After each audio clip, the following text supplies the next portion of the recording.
Hi, everyone.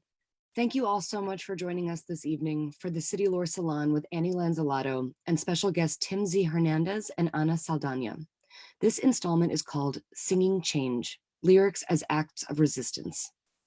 The song you just heard is a rendition of Woody Guthrie's Deportee by Lance Canales with recitation of passenger names by Tim. By way of introduction and thanks, we wanted to let you know that this series with Annie began 5 months ago, and that we're so very appreciative that so many of you have gathered with us in this virtual living room, where we've held space and conversation during this very intense year. For those of you who may not know, City Lore is a 35-year-old cultural conservation and folklore organization. We have a hub in the Lower East Side and spokes that extend across communities in the 5 boroughs and the country. Tonight, Annie and Tim will take us on a journey through work that merges, engages, and aligns so deeply and multivalently with the work that we do at City Lore. Each in their own ways, the two authors have felt and heeded the call to remember and illuminate the extraordinary lives and contributions of the, quote, ordinary people who were affected by the tragedies of the Triangle Shirtwaist Factory fire and the Los Gatos Canyon plane crash. As with victims of COVID and police violence, it is crucial to say their names, to ensure that they are known and remembered, to give voice to the past and agency to the lost. Annie was on the founding board of the Remember the Triangle Fire Coalition, which educates the public about the Triangle Shirtwaist Factory fire that took place in Greenwich Village on March 25, 1911, and claimed the lives of 146 people, predominantly young Italian and Jewish laborers, many of whom were recently arrived immigrants. The fire was the deadliest workplace tragedy in New York City's history until September 11, 2001, and it catalyzed important workplace, labor, and building code reforms. Annie's essay on remembering the Triangle Fire will be published in the volume Talking to the Girls, Intimate and Political Essays on the Triangle Fire, edited by Edvige Junta and Marianne Trosciati, which will be released by New Village Press in 2022. Tim Z. Hernandez is a poet and writer, and the author of 3 books of poetry, 2 novels, and 1 work of nonfiction. He's an American Book Award winner and an associate professor of creative writing at the University of Texas, El Paso. For the past 10 years, he has been working on a trilogy that seeks to recover the names, identities, and stories of the victims of the 1948 Los Gatos Canyon plane crash, which claimed the lives of 32 passengers, 28 of whom were Mexican nationals. His 2000 novel, All They Will Call You, is a beautiful, heartbreaking, anguished, and luminous, and is the first in this series called the Plane Crash Trilogy, which Tim considers his life's work. Los Angeles native Ana Saldana is a singer-songwriter, producer, sound mixer, and activist whose career spans 15 years and much of the world. Ana hopes to keep her culture and roots alive through song and believes music is our soul's revolution and medicine. She calls her music native soul, where neo soul meets ranchera, and it is conscious with a social justice advocacy that is relevant today. And before we jump into the formal program, I just wanted to take a moment to let you know that after Annie, Tim, and Ana present, we're going to open the room to all of you. If you would like to share lyrics that tell a public history or a personal story, or share a name that you would like to honor, or that of someone who was almost lost to anonymity, please just drop your name into the chat and Annie will call you into the space. And speaking of Annie, are you there? Molly, I'm here, and Tim and Ana, come say hello to everybody before we begin. There they are. Okay, Ana, tell everyone where you are. Tim, tell everyone where you are. Hi, I'm in Boyle Heights in Los Angeles, California. And I'm in El Paso, Texas. I'm in my home. Yeah, home. All right. Thanks, you guys. So, so Molly's gonna throw me the ball, right? All right, Annie, ready? I'm gonna do a double wind up. Ready? Uh-oh, all right, take it easy. I'm out of practice, because I've been indoors. Whoa, Jesus, all right. I got it. Woo-hoo. All right, Tim, you and Ana go get ready, because I'm gonna pass it to you in about 10 minutes. Sounds good. And, Molly, the meat is empty. Anybody got a quarter? I have like $52 of quarters over here. You gotta feed time. Nothing's free in New York, you know what I mean? What happens when you get in-unit laundry? You don't need all these quarters. Ready? I'm gonna skip it over to you like a rock. Ready? All right, ready. Good. All right, I got it. Thank you, Molly. All right, so let's feed time. Very important. Keep it going. Be thankful for every hour we got. All right, I'll see you later, Molly. So before anything, I have a contest for everybody. And I want to know, I'm going to show you what I'm eating tonight. And I want you to drop in the chat if you know what kind of sandwich this is. The only hint I'll give you is it's an ancient ancestral sandwich. And the winner gets a special prize. Okay, what kind of sandwich is this? All right, that's all. Drop it in the chat. All right. So I'm going to tell you a story. 12 rabbis were at a party. It was the January before the plague. I was in a state of anxiety, like that dog chained in Pompeii, writhing and barking, and nobody knew why. At the party, I did a stand-up routine to celebrate the birthday of my friend Tony. After the routine, one elder rabbi says to me, "Can you tell me about the mafia?" I said, "Come on, Rabbi, I expect more from you than to be stereotyped." I was very disappointed. The second rabbi asked me a very strange question I wasn't ready for. He said, "How are you?" I said, "How am I?" I said, "I'm very depressed. I'm in a panic. I can't rest. I don't want to sleep alone at home anymore at night. I don't want to be alone anymore." So he said an even stranger thing at a party. "Call me, come see me." He said, "My name is Simca, and my wife's name also happens to be Simca." I said, "So you mean whoever answers the phone, all I have to do is say, 'Hello, Simca'?" He said, "Yeah." I said, "All right, that I can manage." I called, and the next Wednesday we sat face to face. So I said to him, "I want to tell you all my troubles, Rabbi Simca." I said, "I'm poor, I'm sick, I'm alone. Most everyone I love is dead. And I live in a place full of traumatic memories. And I don't see a way out. And of course, the world is messed up." Rabbi Simca said. He said, "Sounds like the destruction of the first temple." I said, "The destruction of the first temple? When was that?" He said, "It's believed to be 586 BCE. I say 586 BC? He says, "Yes, at the hands of the Babylonians." On a piece of paper, Rabbi Simca writes, "A grid, 4 directions, which is the complete remedy, a healing remedy." So, and he says to me that it's very important, the attribution of this grid. The grid was first written by, Reb Nachum of Breslov, who's the grandson or the great-grandson of the founder of Hasidism, who was the mystic Baal Shem Tov. I said, "Okay, I'll do it. Whatever it is, let's do it." So the grid is comprehensive for healing, and it's 4 things you got to do. Number 1, sing a psalm every day. Number 2, be in touch with nature. Number 3, do something for somebody who's in a worse situation than you are. And the 4th, I don't know, I forget.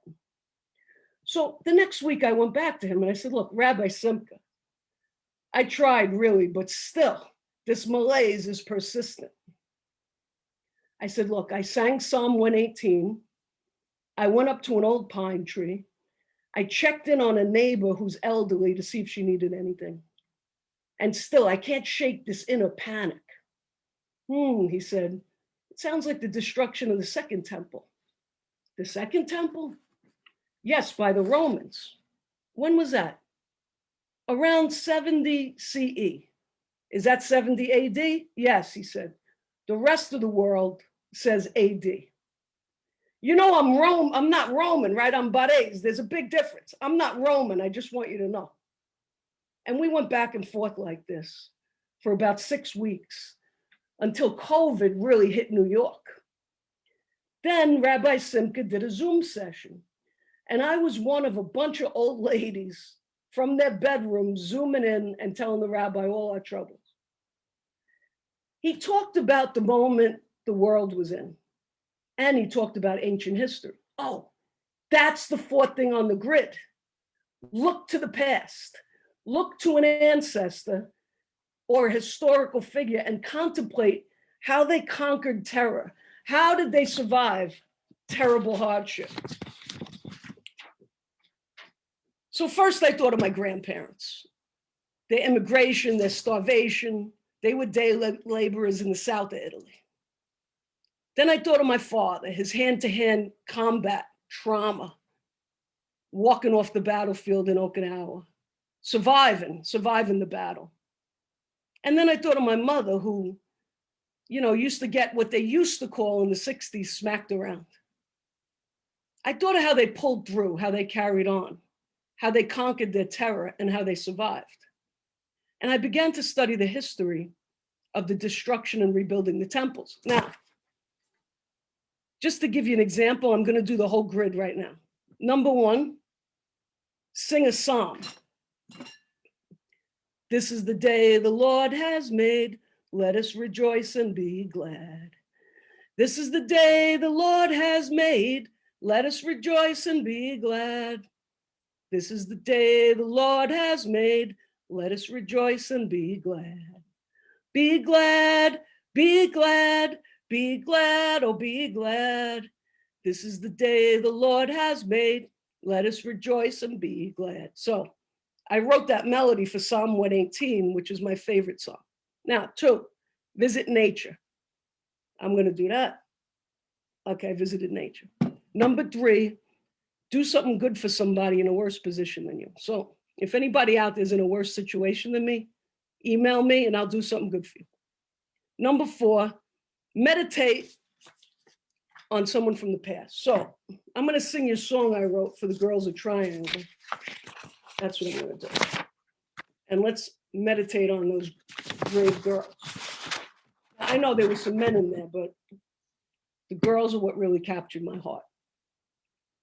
This song is inspired by Leadbelly's song, Where Did You Sleep Last Night? This is Where Did You Work Last Night?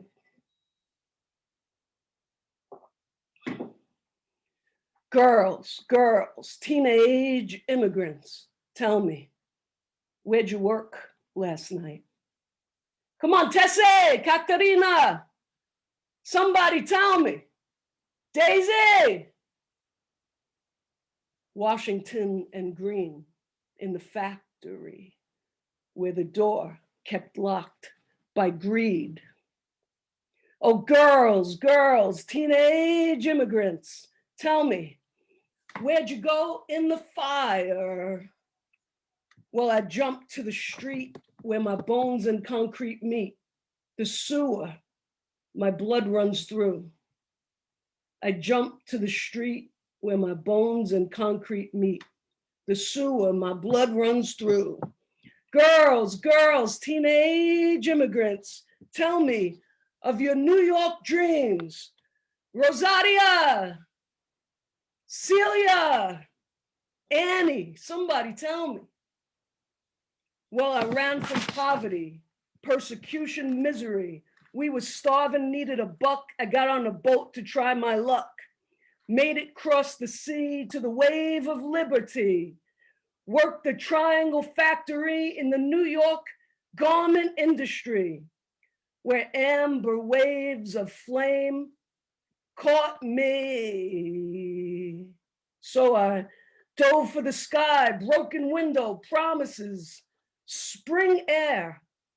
I prayed, New York City, catch me. Oh, girls, teenage immigrants, tell me, where'd you go in the fire? We were body makers, sleeve setters, collar makers, cuff setters, yoke setters, buttonhole makers, tuckers, closers, hemmers, joiners, finishers, pressers, button sewers, lace runners, embroidery trimmers, thread trimmers, sample makers, joiners, finishers, makers, joiners, finishers. Girls, teenage immigrants, tell me, how burning hot is greed? Come on, tell me. Sadie, Lena, Margaret, Josie. Well, our breath caught the fire. lace and hair the flames, and cinders became our names. Our breath caught the fire, the hair and lace the flames, and cinders became our names. All right. That's the grit. And I'm going to call my beautiful, brilliant friend, Tim. And I'm going to throw him the ball. Yo, Tim, you out there in El Paso? Right here. I've been waiting for it. I've been waiting for it. All right, listen, it's going to be a high pop, all right? All right, bring it. All right, you ready? I'm ready. Good catch, good catch. All right, got it. Ended up a tangerine from my home region of the San Joaquin Valley. So, you know, I appreciate that, Annie, so much. I'm actually gonna keep this one short because I want to introduce to you a wonderful singer, songwriter, and collaborator, just a wonderful musician that, you know, the story I'm gonna share with you all, it's based on a song, an incident that Woody Guthrie wrote this wonderful song about. And, you know, everywhere I've gone to share this story, all across the country, even internationally, there's always someone within a few blocks who knows this song. And so it affords me the opportunity to work with different musicians everywhere. But this musician coming up, Ana Saldaña, she's based out of Los Angeles, just a wonderful singer-songwriter, a good friend of mine. And I'll just let her music speak for itself. Ana, are you there? Are you there? Because I'm gonna pitch you this tangerine right now. Oh, okay. There you are. Cool. Okay, here goes. Okay, now it's gonna come to you. Okay. And hopefully you can catch it with one hand because I know you got your guitar on you. So here it goes. All right, it's gonna be a high pop fly, like Annie said, high pop fly. Ready? Here it goes. What? Got it, but it transformed into a lemon because I'm in LA. Right. All right, cool. Thank you so much. So I'm just gonna go right into the song and like to hear it. Here it goes.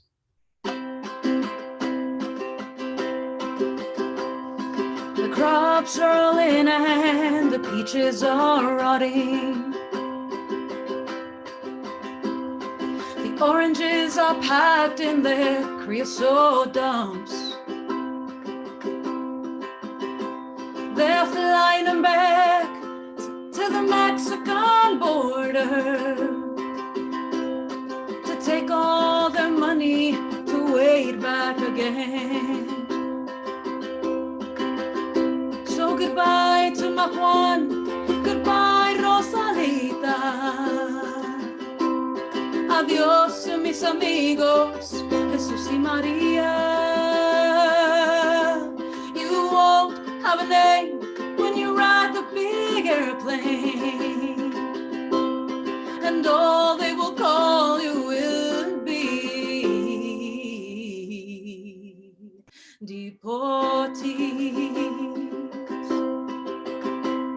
We died in your hills, we died in your deserts. We died in your valleys, we died in your plains.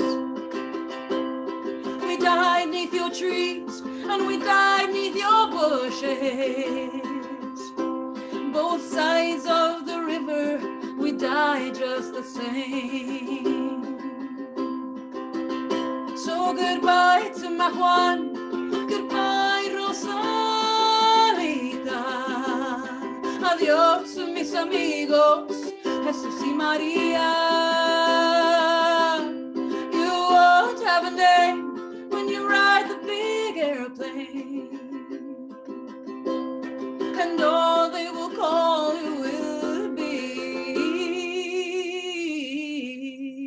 Deportee. Is this the best way we can grow our big orchards?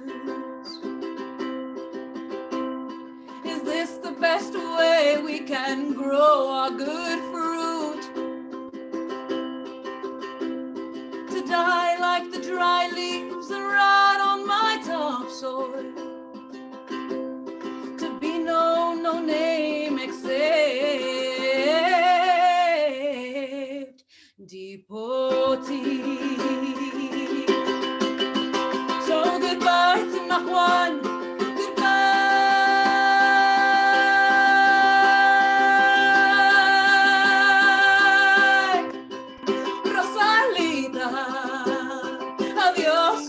amigos, Jesús y María. You won't have a name when you ride the big airplane, and all they will call you will be deportees.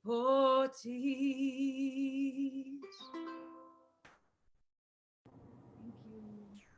And I just wanted to Nice. say that this song is this event is about song and lyric and words, and just words are very powerful, right? And so we have to be very conscious of the words that we say to one another and to Mother Earth and to our four-legged relatives. And yeah, so just one love, and thank you for having me. Appreciate that. Nice. Thank you so much, Anna. Should I throw this back? I also Anna, thank you. I gotta pop Oh yeah, in. you know what? Why don't you throw it back? I just gotta pop in and say thank you so much. Yes. Thank you so much. I I'm appreciate it. speaking for everybody, and I'm sure they're putting it in the chat. Really, thank you. Thank you. Thank you so Nice. much. So I think Anna's supposed to throw me back the fruit now, okay? Throw me the lemon, and we'll see if I can transform it back into a tangerine. Ready? I'm gonna go All right. high. Okay, go for it. I'm ready. It did. It worked. Nice. I mean, magic. Thank you so All right. much, Anna, for Thank you. sharing your wonderful music with us again. Thank you. Thanks. All right. You know, that song obviously was Woody Guthrie's song, Plane Wreck at Los Gatos, Deportee, which that is probably, for me, one of the most powerful protest songs ever written. It really shows, I think, the power that music has, that all art has, you know, to sort of carry a message along through not just geographical distance, but also time. You know, that song was originally first written by Woody Guthrie in 1948 when the Los Gatos plane crash happened. And I'm going to tell you about that in a minute. And then was recorded first by a man named Martin Hoffman, a young college student in 1957, I believe he first recorded that song. And then after that, it was recorded by Pete Seeger, Bob Dylan, Bruce Springsteen, Joan Baez, Dolly Parton, every person under the sun at that point. But because of that song, it carried on that sort of that refrain that's in the chorus. Who are all these friends, all scattered like dry leaves? The radio says they are just deportees. Who are all these friends? Now that song, that question, I'd like to think it hung, you know, above, it hung up in that open air space for 70 years, long enough for the grandson of a migrant farm worker who later decided to become a poet and an author to go searching for the answer to that question. Who are all these friends scattered like dry leaves? And that's what I want to share with you, is the story of how that came about. In 2010, I came upon the newspaper article that talked about this plane wreck at Los Gatos. And after I had read about this crash, this tragic accident, I learned that there were 28 Mexicans who were being deported from Oakland, California to the El Centro San Diego border. Plane crash killed everyone in a place called Los Gatos Canyon, which is in Fresno County, where I'm originally from, that area, the San Joaquin Valley. And the newspaper article, all the newspapers that came out at the time wrote the names of the American crew members, gave them their names, and even profiled them, talked about who they were, but only referred to the Mexican passengers simply as deportees. To add insult to injury, they were buried while the American crew members, all of their remains were sent back to their homes as far back as Rochester, New York. The remains of the Mexican passengers were not sent back to Mexico. They were actually pushed into a mass unmarked grave in Fresno, California's Holy Cross Cemetery. It was the largest mass grave at the time there in California. And there they remained anonymous. There was no marker, no headstone, anything like that. And they remained anonymous for about 7 decades. And in 2010, I decided to find out who was buried there, their names. And with the help of my friend Lance Canales and also the Fresno Diocese, we actually ended up putting a nice stone. Lance is the music that you heard when you're in the waiting room before we started up. He recorded that wonderful version of that song. I read the names with him there. And anyway, so, you know, when I began to look up the names and try and take this on, the first thing I thought of was, after I found the names, was I wanted to know the stories of these people. Who were they that were anonymous for so long? And I ventured out into Mexico in 2015, and I got to find some of the family members. and I'm still searching for some to this day. It's been since 2010. I found 12 family members, 12 descendants of the passengers. And I want to share with you just a little piece of one of the interviews from my book, All They Will Call You, which came out in 2017. And it's just a small interview that I did with a woman named Casimira Navarro Lopez. Her fiance or boyfriend that she had been with for quite some time, and then they were set to get married right up until the time he was killed, was named Luis Miranda Cuevas. And this is from that interview with Casimira in 2015. Well, you see, Luis was never able to write or call, nor did we ever talk much when he was away. But this last time, right before he died, he called me. Yes, he called to tell me that he'd been picked up by La Migra. And well, it was obvious to me that they picked up many people because the plane was full. He said this to me, or something like this. I can't remember. I just remember thinking there was a big group of them who had been picked up. He didn't give me the details of where he was picked up exactly. He just told me, Casimira, they caught me, and they're going to deport us. That's when I realized there were a lot of them, because he said they're going to deport us. But it was in that conversation, I'll never forget, that he told me he was coming home. And I remember he said he was bringing a mariachi for me. Casimira lowered her eyes, and I could see his love for me then. I mean, anyone could see it. It was obvious. Luis loved me, and yes, I loved him very much. Just a brief excerpt there, but I also wanted to share with you, I think, this journey, and hopefully we'll get some questions here going in a little bit and have more of a conversation. But, one of the stories that's not in the book that I felt was really important to share in regards to this work of memorializing, of finding the names, memorializing these folks, and also writing their stories out into the light. There was a story that came to me on one of the last days I was in Mexico for that first trip. I've been there many times since then, looking for families. But there was a story that was conveyed to me that first time I was there. There was an old man named Don Miguel Perez who was friends with the two of the passengers. And I was staying at his house in Charco de Pantoja in Guanajuato, Mexico. And we were sitting at the kitchen table early one morning, and he was eating his breakfast there at the table, and he was eating quietly. And sometimes he had a tendency to joke with me, at my expense. My Spanish isn't perfect, and so he would often kind of joke and tease me. But this one morning he said to me, after he was eating his beans, he looked at me quietly and he said, have they told you the story of the horse? And I said, the horse? And I wasn't sure if he was serious or not, I had to see where this was going. And he said, yeah, the horse, caballo. And I said, no, it's the story of the horse. And as he ate his breakfast that morning, he told me this story that around the early 1990s, 92, 91, around there, a farmer by the name of Daniel Cardenas was walking after looking at his farm there. He began to walk home, and the cobbled streets of Charco de Pantoja there in Guanajuato, he was walking over them, and a storm had just passed the night before. And so a storm had just passed the night before, and so it had uplifted a couple of rocks that were in the road. Daniel Cardenas started to put the rocks back. As he was doing that, he realized that inside the hole, he saw a skeleton. It looked to him like a horse's head. So he began to upturn some of the rocks and push them aside, and started to dig a bigger hole and look at what it was, and made a clearing. And sure enough, a couple of other farmers came along and looked at it, and they told Daniel that they also agreed it might have been a horse. The only problem was they said that this horse looked a little bit awkward. It was different because it had really long back legs, hind legs, but the front legs were much shorter than a normal horse, and the head looked bigger. So it had the shape of a horse. It just didn't look quite like a horse. They didn't know what to make of it. So they said to one another, let's go get La Maestra.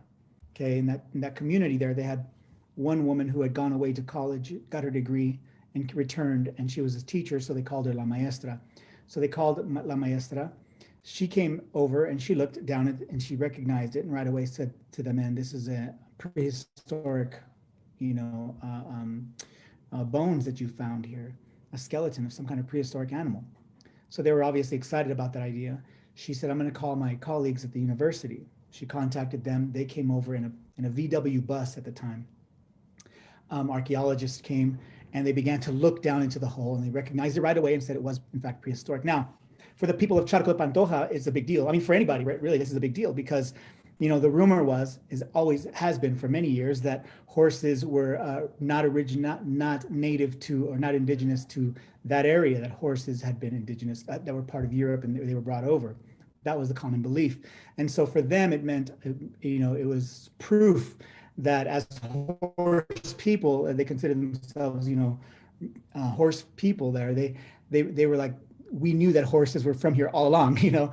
And so they were excited about this. And so the archaeologists said to the community, you know, well, we're going to take the horse with us. We're going to go do tests on it. And, you know, we'll let you know the outcome of that. And the community by then had gathered. The entire community of Charco de Pantoja had gathered around and said to them, well, wait a minute, you're not taking the horse. And they said, well, we have to take it back to the university to do tests and stuff on that. And they said, no, sorry, you're not taking the horse. So they had a conference amongst one another. They talked about it. They said, look, here's the deal. You help us put the horse in the van. We'll take it. When we're done with our tests, we'll bring it back. When we're done research and looking at this horse, we'll bring it back to this community. We'll actually put it in a nice glass case for you with some, you know, some labels and all that, and let it be stored here as your guys', you know, here in your community, so that way folks can come and see the horse. They liked that idea. So they began to help these archaeologists load the horse into the back of this VW van. And there are photographs that exist in a popular magazine, and I don't remember the name of the magazine, but there are photographs that exist in this magazine of an aerial view, a top view anyways, a bird's eye view of the entire community lifting this horse up in the back of the van and drove away with the horse, the prehistoric horse inside of it. And then, according to Don Miguel Perez, he looked at me at the table and he said to me, we've never seen that horse again. No one knows where the horse is. They took the horse and never came back. And then he looked at me and he said, maybe you can help us find the horse. You know, you found us. And he wasn't joking. By that afternoon, I was at La Maestra's house. She was giving me a file, the horse file it was called, and they asked me to look for the horse.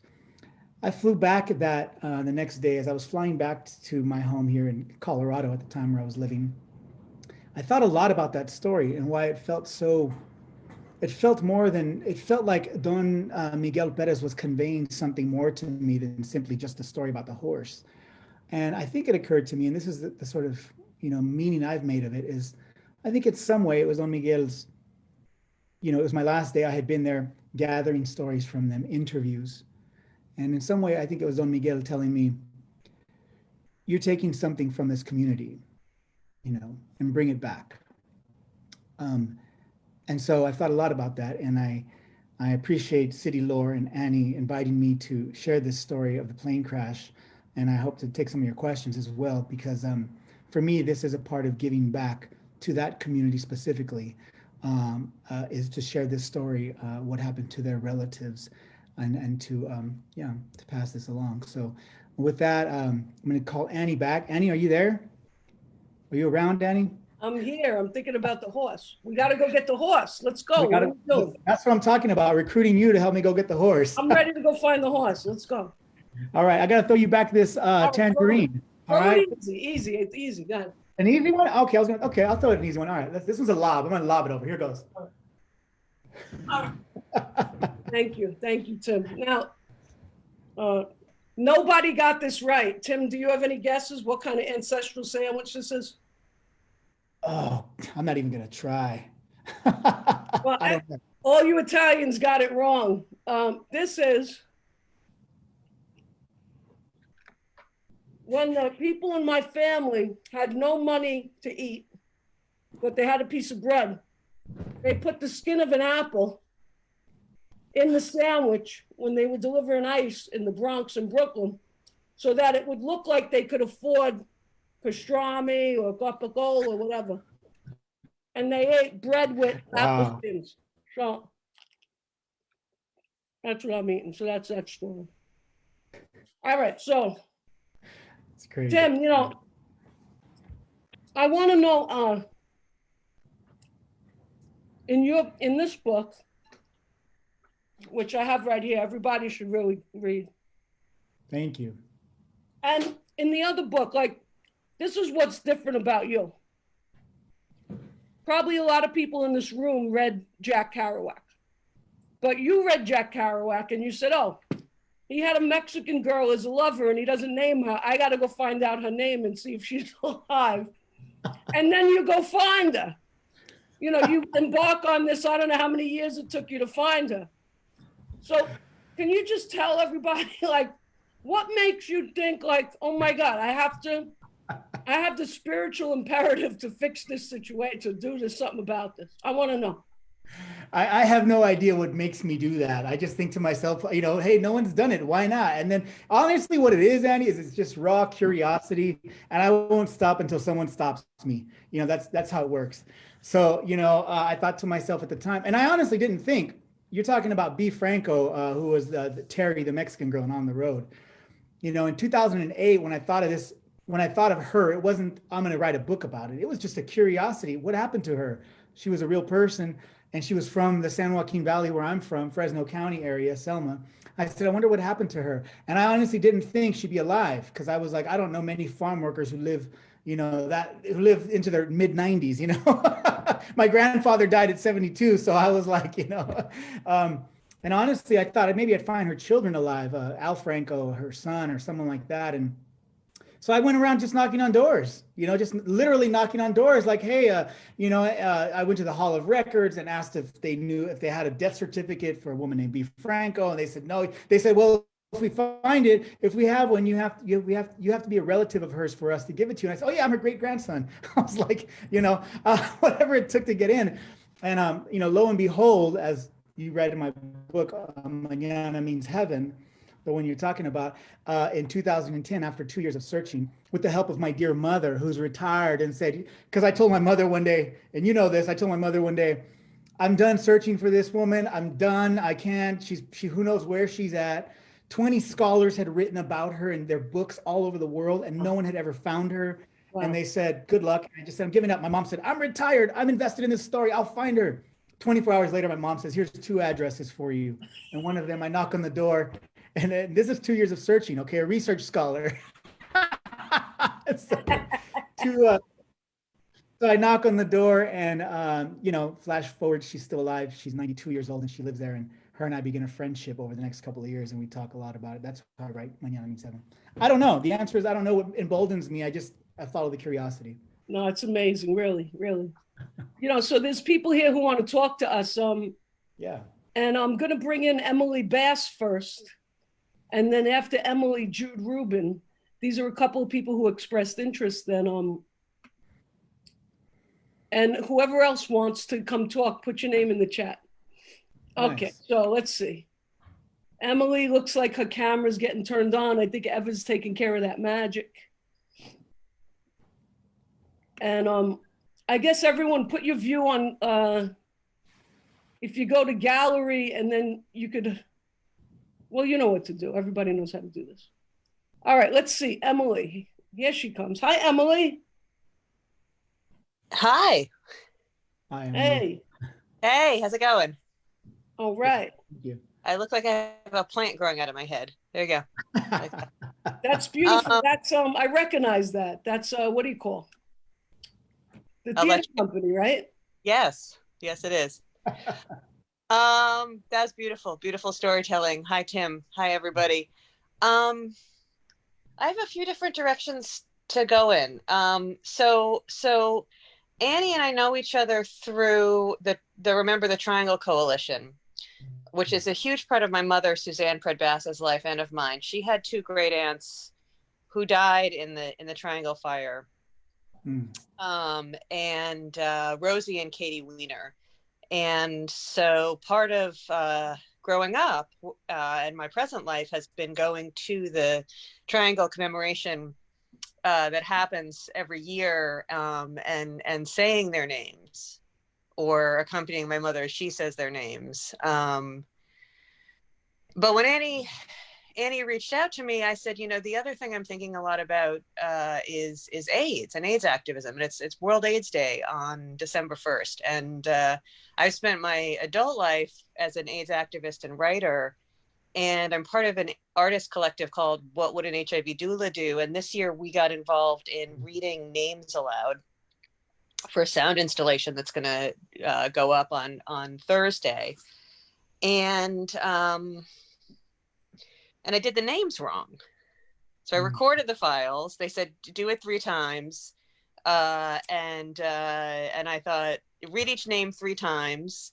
And I thought you read them 3 times in a row and then went on to the next person. So I had 100 names and I read the 3 names successively. And they said, no, we need 3 files where you read everybody in a row. Anyway, I fucked it up. And I went back and did it again. And what I've been thinking about is the power of saying names and the power of saying names repeatedly. So I ended up reading 100 names 600 times, right? And what happens to your mouth and what happens to your spirit when not just saying the name once, but saying these names over and over again. And what happened to me was at first, the first 100 or so times I said these names as though I was addressing them. And by the end, I was addressing whoever had caused them to die, and the neglect and the state, and this is Reagan and Bush and systemic racism, and so I feel like the power of repeating names and the incantation and the different audiences that emerge when we say names is something that's very powerful to me in that practice. And so I guess that's what I wanted to bring in to the room. Thank you, Emily. And when is the AIDS project you're involved in going to be public? So I'll drop it in the chat. I will find, if you go to New York City AIDS Memorial, NYC AIDS Memorial, there's actually something live Tuesday at the AIDS Memorial if you're wearing masks and you feel like going to that. And then I think it's actually going up on Thursday. And so you can hear all of us. Sometimes it's all of us reading together, and sometimes it's different folks doing different sets of their names. And many of us make mistakes. And so it was this experience of really becoming intimate with a list. Saying names right is one issue. I'm sure, Tim, you know. Yeah. And not only saying it right, but what is the name? How are people known? You know, in Triangle, there's a lot of argument. There's schisms over, what's the name that's going to be on a memorial? Is it how they want it to be called? Is it a birth? There's so many spellings and, there's so many issues, There are, yeah. There are. I did a recitation of the names when the post-Nightclub massacre happened. I just went to... outside Stonewall in the little park and chalked the names as they were coming out. People were telling me the names as people were being named. And sometimes you could do nothing else but say the names, That's how it felt that day. That day, that's how I felt. Yeah. And, I think in the spirit of Woody Guthrie, who, we talked about in the plane wreck at Los Gatos, he has that beautiful album dedicated to Sacco and Vanzetti, in which he just says their names over and over. He says, I just want to sing your names. And he says their names repeatedly over. And that's right. There's so much power to repetition and incantation, a power of kind of invocation, actually, of the spirit or the essence that somebody was and is still with us, Yeah. And Tim, one of the names is, your son's name is one of the people lost, right? In Los Gatos. It's crazy. Yeah. My son was born, his name is Salvador Sevilla Hernandez, but one of the passengers is Salvador Hernandez. Yeah, I saw that. I got, chills. Yeah, my son was, I named my son. He was born before I had even knew about this incident. So, yeah. All right. Listen, Emily, we love you. We'll keep talking. And please drop in the chat where we could listen maybe online, okay? And love to your mother and your family, and always in memory of Katie and Rosie. Always. All right, thanks so much. Thanks, Emily. All right, next we're going to hear from Jude Rubin. Jude, if you're out there, let's see, Eva, if you can turn on the camera of Jude Rubin, that would be great. And then it looks like Lauren Domino wants to come up, and maybe Audrey. Hi, Jude. Hey, baby. Hey. You gonna toss me the ball? Oh, yeah. All right, Jude, ready? Yeah. Tim, both of us, let's throw her 2 at 1. Let's see what she got. Hold on. All right, I'm All ready. right, ready? Throw it Two-handed. Whoa, woo, look at that magic. Look at that. All right, mini squashes here in the Pacific Northwest. Nice. And you so- grew those, of course. I'm not a professional like Annie. You And grew all that, right? You grew all that? or what's that? You grew all that, right? So Tim, I was really, something in me was really moved inside by your quest to recover the names of these deportees. And I was kind of surprised when you said, you know, it's just raw curiosity for you. And I'm going to tell you guys a story that's never been told. It's never been spoken aloud, and it's never been written down. And then I want to tell you why I think it was so imperative for me to find the name of this relative of mine. So I haven't written it. I'm just completely winging it here. So I did bring a few props, though, to share with you. I want to tell you that my family tree, like the family trees of all those immigrants, you know, and particularly the ones like from Annie's and my moment of immigration, like in the early 1900s, the Italians, all the Eastern European Jews, the Irish, those are the ones that I resonate with. Those are my stories. And so my family tree is so truncated that all I have are like these little leaves, and like this is a leaf. It's like a story from my grandmother, you know. And have like a picture, maybe like there'd be like one picture, and it would be like this grainy picture of somebody like with a babushka on her head. On the back it might just say something like Banchtakov. You know what I mean? Like I have no idea, right? And that's because of all the cultural genocide that went on in the pogroms. And whether that was, you know, out and out genocide like it was for many cultural groups, or whether it was like a marginalization to the point of such extreme poverty, like you're describing your parents eating the apple sandwiches, Annie, it's the same. It's like, it's all exactly the same.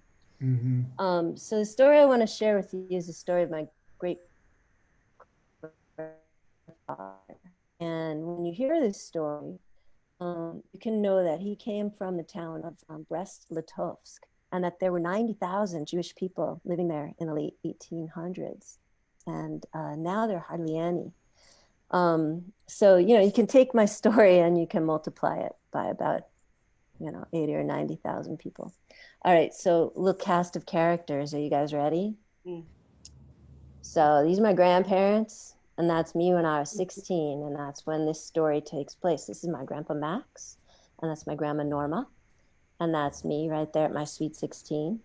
And the only thing that I had ever been told about my grandfather's parents, here I'm going to read to you from my grandma's letter. It says, Grandpa Max was also from the city of Brest-Litovsk. He was born in 1900. He suffered a lot. His father was a Jewish scholar. He studied the Bible. His wife, your great-grandmother, she ran a business to support the family. Nowadays, you would call it a motel. They were very religious people. They went to temple often. They thanked God for whatever they had. They sang songs and they danced, Hasidic dances. Both of them died when Grandpa was still a boy. And then a little further on, it says here, when your great-grandfather would walk down the street, people used to stand up because they respected him. So that is all I knew. That's 100% of what I knew when my friend Daniela Delgado and I went down to Florida, which seems to have been the healing place for many Eastern European Jews. Down there in Miami. So there we are. Me and Daniela went down there for spring break, 1982. And until then, my grandparents never said a word about the old country. They were very forward-looking. My grandfather even took a new birthday when he came to this country as an orphan. He took December 15th, 2 weeks from today, you know, that's his taken birthday. because that's the day he got to Ellis Island. Anyway, Daniela, she said, so tell me, what it was like, where you came from. And we had just been sitting down to this meal of really heavy Eastern European foods. You got the kreplach, the knedelach, the chicken soup, everything made in schmaltz, which is really weird when you're sitting there like in very hot Florida. You got rugelach. You got to say a lot if you're Jewish, you got to get that in there early. So we're just, in this coma of Eastern European food. And Danielle pops this question to my grandpa and says, like, what was your life like when you were our age? And he tells us, it was like the doors opened. And he told us that his father was the holy man in the village. And that when he was 5, he was taken out on this forced march and he was shot in the snow. Mm-hmm. And all my grandpa remembered were the boots and the snow, the white and the red and the boots. And then he said, that he slept under his mother's bed in a hospital for years after that until she finally died of cancer 6 years later. So at age 11, he had no parents. And I heard this story when I was 16, and I just kept it. I kind of tucked it away in this, like, where do you put that kind of place? We heard a lot of other stories. And then somehow about 4 hours later, it was like, bam, the doors they just closed again. And over the years, I tried to ask my dad about it. But of course, like he didn't know anything. And my mom didn't, nobody really knew. So, okay, so that story was sitting in me. And then about 5 years ago, I was getting this pain in my body. And I went to see, I don't know if you remember her, Annie, my friend Catherine. And she was working on me. And she said, this is pain in your back body. That's where your ancestors live. And she's a very gentle soul. And she said, what's going on? Like, do you remember what's going on? Like, who are your ancestors? And I said, I think what's coming up for me is my great grandfather, And she says to me, I get off the table and she says to me, so what was his name? And I said, I don't know. I don't know what his name was.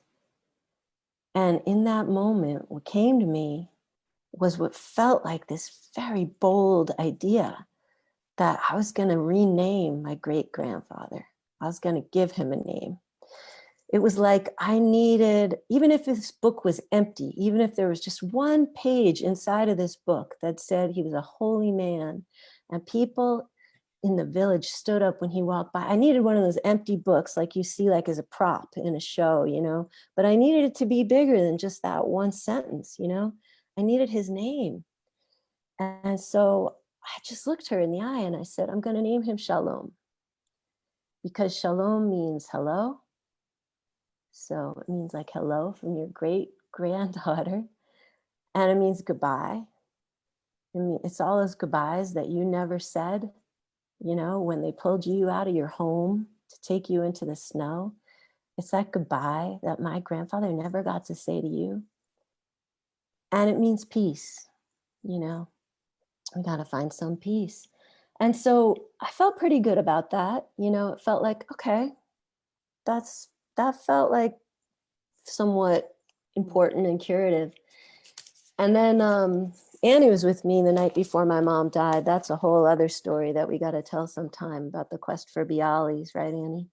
Yeah. But about a year after that, my dad sends this. Do you guys remember those brown like envelopes that had like the elastic string, and then you would like wind it around that little button, like as if that's like going to be like a crypt in there. That's just like going to keep everything in there totally safe. And so I get one of those in the mail from my dad, and it's just the creme de la creme of all my homework assignments over the years. My mom was just like that mom, She had a long time. She knew she was dying, so she honed that shit down. She didn't send any garbage. It was like the good arithmetic where you get 100+% in second grade, and then that really nice like Edna St. Vincent Millay essay from high school. And out of that packet, there slides this little thing. It's like, this is like that kind of that tissue paper stuff that we used to use in the typewriters, And it's just 3 pages. And the first page only has 3 words on it, 4 words. It says genealogy, my family tree, by Judy L. Rubin. That's me, 1978. My rabbi had given us an assignment of making our family tree. So I look at the first page and bam, there it is. My father's father, Max Rubin, was born in Russia in 1899. When he was 5, his father died. So I look on the next page, which is this crazy tree. Like, I don't know if you guys can tell that this is like tree, but there's the roots, right? And there's the branches. This is me with all the solid information. There's me, there's my name, there's my birthday, I'm sure of it. There's my dad, there's my mom, there's the birthdays, I'm sure of it. There's their wedding date, I know it. There's my grandparents. I got some pretty clear birthdays there, got their marriage dates. And then I go back and there's his name right there. I had called him Shalom, but his name, it was Shimon. Wow. So that's my story I wanted to share with you guys today. Thank you, Jude. Yeah. All right. I love you, Jude. Thank you. I love you too, Annie. Thanks for the opportunity. I'll talk to you later. All right. Let's see. There was somebody that was raising their hand, right? Lauren, is that right? Lauren? Or what about Rabbi Simca? Maybe Rabbi Simca has something to say. Lauren Domino, is she out there? I see her name in the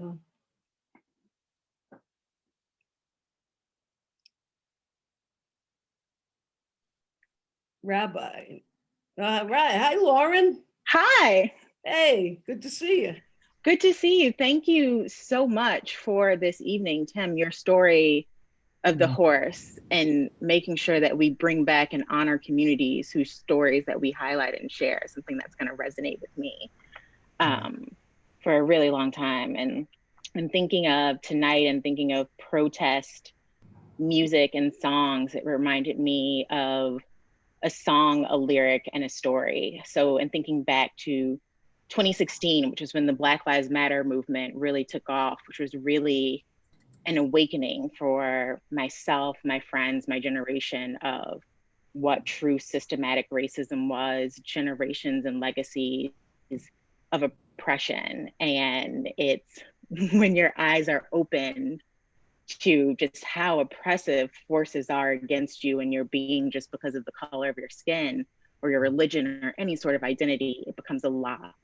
And I just remember sinking into like a really deep darkness and being upset and angry all the time and going to protest and just having that anger just shout out with protest wails. And at that time, a Kendrick Lamar song came out called All Right.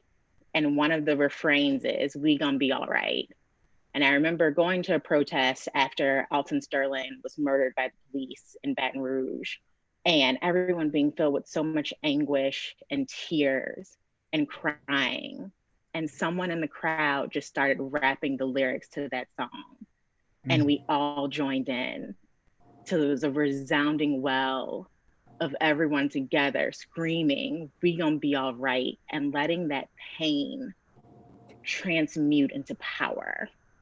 And just reminding me in the midst of protest and resistance that joy is also an act of resistance. So in our fight and in our struggles, for us not to forget that our joy is so essential, because our joy is how we combat so much hate, so much struggle, so much hardship. And how through life, I think of so many communities that have created a richness of culture and identity that is rooted in pain, but transferring it to joy. So whenever I think of protest music or stories or just the saying her name, which is a big part of Black Lives Matter movement, I remember that our joy is a key aspect of resistance and that we gonna be all right because we can link into that. So that's my story. That's so beautiful, Lauren. Lauren, how does the refrain go? We gonna be all right. What's the rhythm behind it? It's just like, we gonna be all right.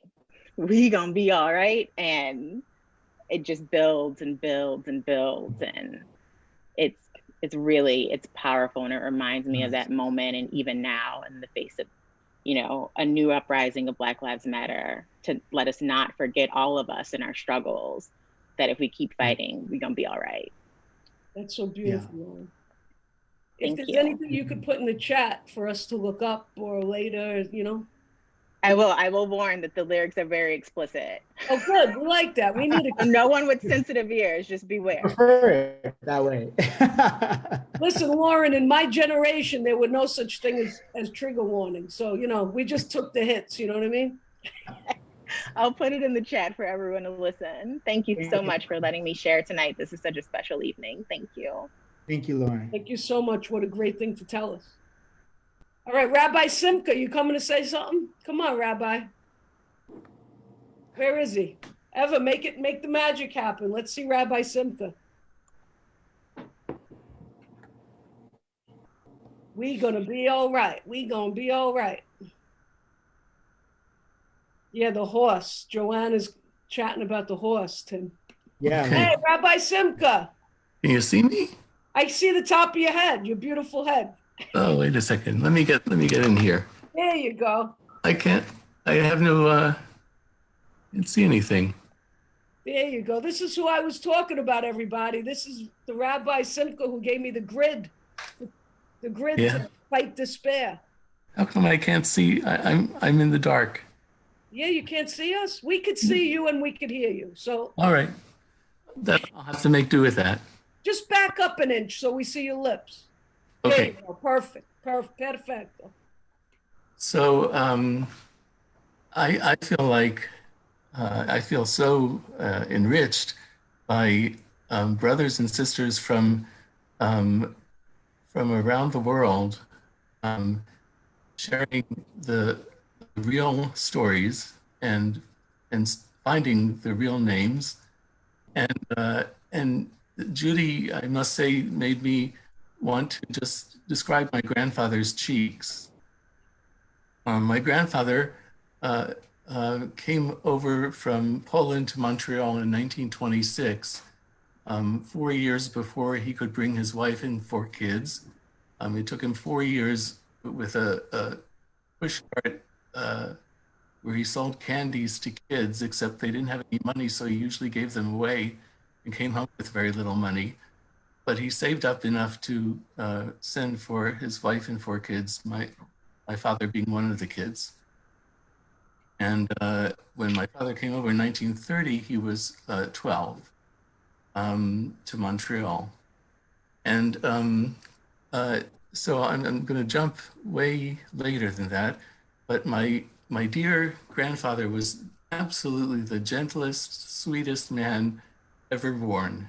And he was just pure kindness. And he had, I think he never had a good shave, but he did not grow a beard, unlike most of the people from his little village in Eastern Europe, in Poland.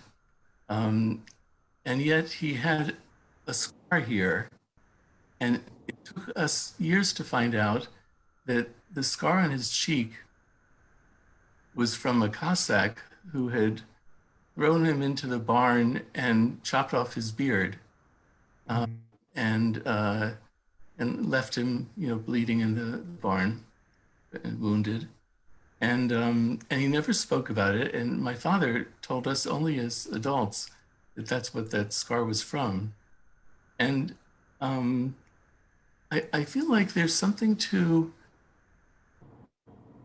I'm not resentful, and I don't think my father was resentful, although it was probably shocking to him.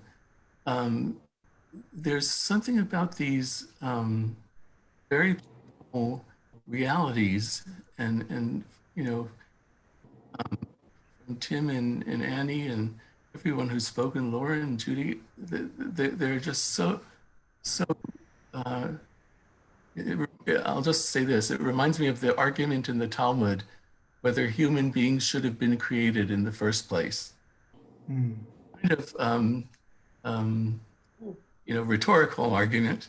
But the two great houses, the house of Hillel and the house of Shammai, who always disagreed on everything, disagreed on the answer to this question. And apparently they argued about it for 2.5 years. And Hillel, of course, said, yes, human beings should have been created. And Shammai said, no, he shouldn't have. Look at all the pain that human beings go through. They shouldn't have created man and woman. They should have left nature alone. So after the 2.5 years, they took a vote and they decided that indeed human beings should not have been created. But now that this is what the Talmud says, but now that they have been created, let them examine their deeds. Let them examine their conduct. I feel like that was always what I was told, that there's all this massive pain, and we're seeing so much of it now, so much, worldwide, countrywide, citywide, so much pain, and so our job is to examine our deeds, and it isn't that finger like think about what you've done. It's really future oriented. That tomorrow doesn't have to be just like yesterday. Mm. So anyway, I want to thank you so much. I'm moved beyond words, and so my words aren't too coherent. But I really am honored to be a part of this. Thank you. I wish I could. Well, Simka, I met you in January 2020, and that's definitely the best thing that happened to me in 2020. So. Oh, that's mutual. Thank you. And don't go away. You know what we're gonna do, everybody? Because the meter did run out. I know there's more people who want to talk. But this is what we're gonna do. We're gonna do a group screenshot. So Eva's gonna, behind the scenes, make everyone's camera come on. We'll do a group screenshot. If you want, just instead of saying cheese, say the name of an ancestor or someone in history you want to remember. Bring someone into the space. And then in that space, whoever needs to go home, go home. Who wants to stay for a little after hello and want to keep talking a little bit. I know Diana wants to speak, and Steve. Hi, Barbara. Hi, everybody. Hi, Gaia. Look at all these great people. Thanks for coming, everybody. So Evans, when we get everyone on, hi, Jude. Jude, Rabbi's talking to you directly, Jude. Hi, Jean. Thanks for reaching out. All right, so once we get everyone, instead of saying cheese, we're gonna say the name of someone we're bringing into the space. Hi, Linda. Gabriella. Hi, Kristen. And then when Gabriella has the screenshot, then we'll all listen to a couple more people who want to say hello. Hi, Lulu. Lulu, look, you're at the Eiffel Tower. I can't believe it. Kimberly, Sally, Michael, Phyllis, Jim, Sarina. All right, look at this beautiful group. Hi, Mary. Hi, everybody. All right, everybody. And the name I'm bringing is Ibrahim Kushush, who's a Syrian singer who sang the Song of Revolution in 2011 for Bashar to get out of office. And the result is that they killed him and they slit his vocal cords and left him dead. So I'm bringing, hi, Mitch. I'm bringing Ibrahim Kushush. All right, so Eva, we're on you. I don't see you, Eva, but you called 3, 2, 1, all right? Hi, Margarita. Hi, Jessica. Hi, Tammy. Hey, Tim, look, your friend Tammy's down there. Tammy Melody Gomez down there. You see her? She's waving to you. Oh, yeah. All right, so Eva, where are you? Can you see me? Yeah, hi, Eva. Eva's behind the scenes making the magic happen. Hi, Audrey. Hi, Tammy, Joanna. All right, so Eva, we're on you. You're gonna do 3, 2, 1. I know you have a couple of screens to do, and then we'll let a couple more people talk. Okay, so 3, 2, 1. Ibrahim. Fanny. I am down. Gatos. Kali Antonia. Fanny. That's crazy. Antonietta Pasqualicchio. Effie, you doing it again? I mean, we got it, but we can keep going. You Take got one more. You got both pages ever. Yes, I did. Oh, We have look two at that pages. magic. Look at that magic. This is crazy. There you go. Oh, All my. right, and let's do Lauren's phrase. Lauren, could you lead us in a chant? Come on, Lauren, unmute Oh, yourself. yeah. Yeah, I feel like Tim also knows the song just as well as I do, so maybe we could do it together. Uh-oh, she's calling you out, Tim. I don't know. She's calling you out. I feel like there was some recognition. Maybe. Remember. Yeah, I mean, it's just really simple. I think just maybe on the count of three, I'll just say like, we gonna be all right. Yeah, and yeah. just with as much gusto or passion as you feel called for on this Sunday evening. Nice. All right. I wish you had the ball, Annie. You could throw it to all of us and then we I can got say the it ball. at the same Listen. time.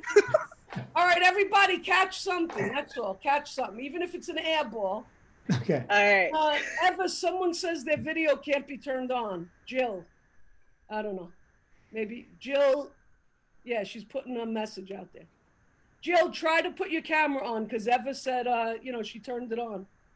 All right, we're on right. you, Lauren. And when you throw, we'll say we gonna be all right all right. together. Here All comes right. Claudine. All right. We gonna be all right. Be all right. We gonna be all right. Be all right. We gonna be all right. Be all right. We're gonna We be gonna all be all right. right. All right. We're gonna be all right. We're gonna be all right. We're gonna be all We're right. gonna be all right. All right. Be all Be right. all right. We're gonna be all right. We gonna be, We're gonna be all right. be all We're right. gonna be all right. Be all right. All right. right. All right. We gonna be all right. That was so heartwarming. That's gonna buoy me through the rest of this week. Lauren, can you call me every day to say that to me? Absolutely. Share your contact information. I'll wake up in the morning with like a new line to the song each day. All right. Wow. I'm putting it right here. Okay, Wow. so Diana wanted to say something. Is that right? Yeah. Is that All okay? right. Hi, everybody. Hi, Diana. Hi, Diana. Well, hi, everybody. Well, it was earlier on when several other people were speaking, including Annie. I think it was Jude and another person, a guy. I didn't catch the name, but you were talking about names, and and she kept saying, just repeating names almost became like a mantra. She had to say the names 100 times, was it 3 times, 100 times, or 100 times, 3 times, whatever it was. she had to say them a lot of times. And so I've also, as was mentioned by 1 or 2 other people, have been involved with the Remember the Triangle Fire Coalition since 2009, before it even had that formal name. And speaking of names, before it even had that. And then I got very involved over the next few years.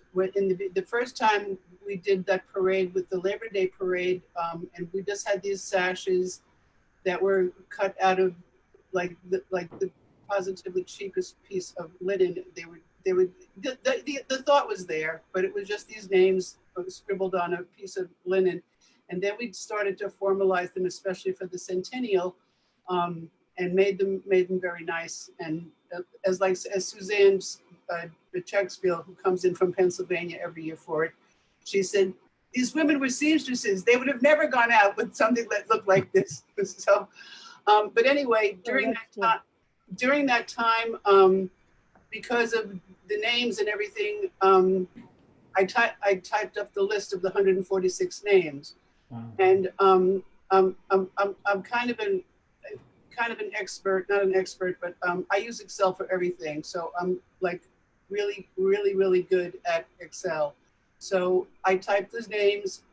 I have those triangle names. I have the 146 names by last name. I have a list by first name. I have a list by country of origin. I have a list by age. I have a list by religion. I have a list by the year they came over. I have it every which way from Tuesday. And the thing I wanted to say about the names is you see the names so much that you get to know the people. Thank you, Diana. So you sort of, and Lulu for about 5 or 6, and Lulu is here tonight, so she can, so I'm not making up stories. But for about 5 or 6 years, she would, around February, because the anniversary always happens in March, she would send me an email. Can you send me that list? Because she liked how my list was, and I went, well, do you want it by the last name? You want it by the first name? Yeah. I can't do Excel. We have to change the names. We always have to keep changing. And plus, as Annie had mentioned, there as history's gone on and as memorials are made, there have been debates over the names. Is it the birth name? Sometimes the recorded name. And the only other thing I wanted to say about names is at that very first, the one in 2009, the Labor Day parade that we participated in, I was handed one of those magic marker sashes, and it had the name Fanny. Oh, I'm almost going to get upset. I had the name Fanny Hollander on it, whom I have since adopted. And I have her sash, and I wear it every year. And I do know her. I feel like I do know her, and her family spotted my shirtwaist up in the air with the name, the great niece and the great great niece.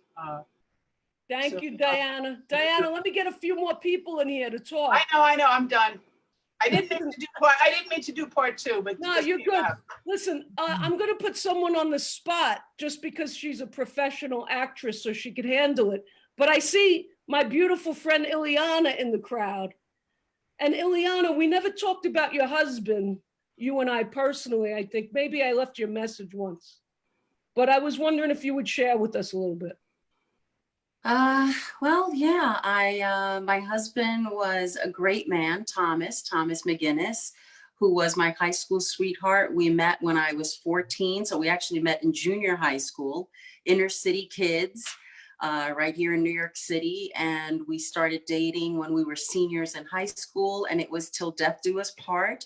He unfortunately was at a meeting at the World Trade Center on 9/11, but I was blessed. I was blessed that we had a beautiful little girl together before he died. I was blessed that I got to talk to him that day, moments before the building collapsed.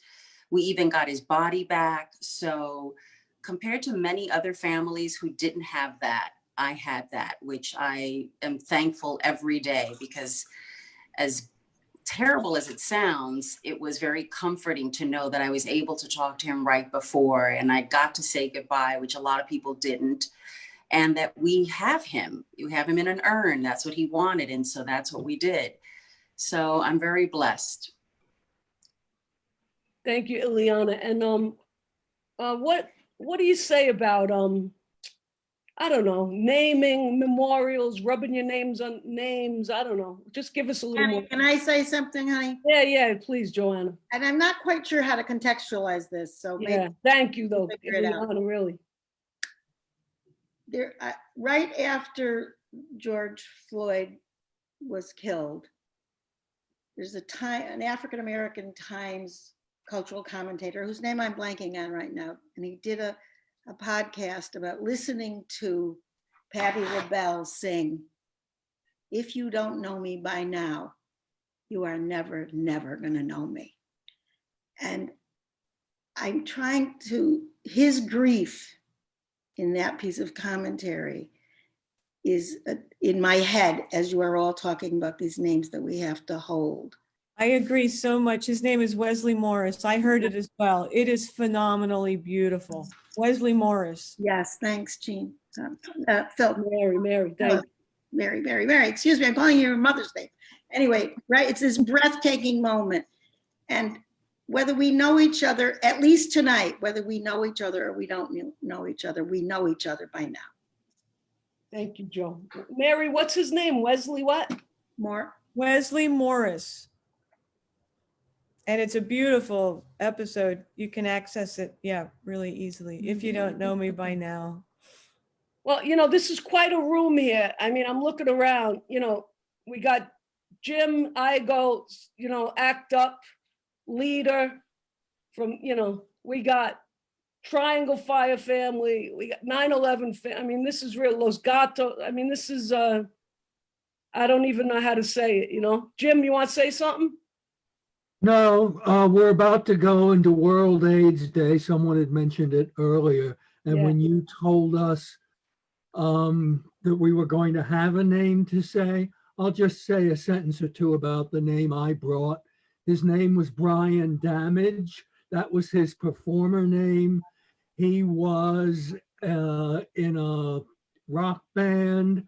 He was a drag performer back at the original Pyramid Club on Lower Avenue A.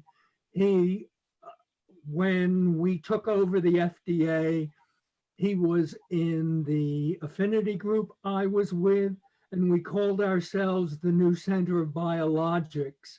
And I wrote 12 edicts about what we would do if we could do everything with AIDS drug research and regulation that we wanted to. And then the next January, we performed it in La Mama.